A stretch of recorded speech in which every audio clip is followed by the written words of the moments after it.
ఏకాదశి ఉపవాసం అనేది శ్రీ మహావిష్ణువును ఆరాధించే ఒక పవిత్రమైన వ్రతం.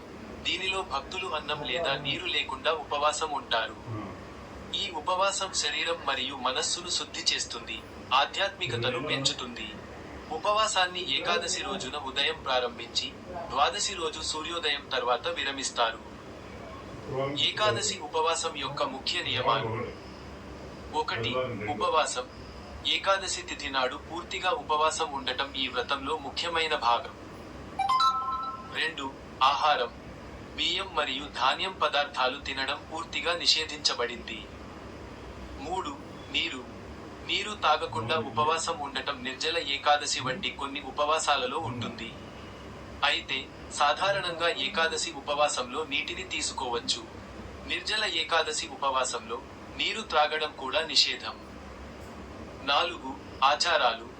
ఉపవాస సమయంలో భగవంతుని ప్రార్థనలు, ధ్యానం చేయడం మంచిది. 5. జాగరణ.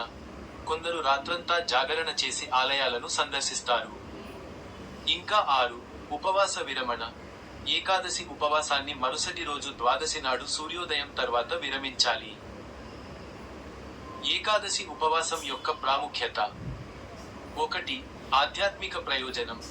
ఈ ఉపవాసం భగవంతుని పట్ల భక్తిని పెంచుతుంది మరియు ఆధ్యాత్మిక అనుభూతిని కలిగిస్తుంది. 2. శారీరక ప్రయోజనం. ఉపవాసం వల్ల జీర్ణ వ్యవస్థ మెరుగుపడుతుంది మరియు శరీరం నుండి హానికరమైన రసాయనాలు బయటకు వెళ్తాయని నమ్ముతారు. ఇంకా 3. పాప ప్రక్షాళన. ఏకాదశి రోజు ఉపవాసం చేయడం వల్ల సర్వపాపాలు నశిస్తాయని విశ్వాసం.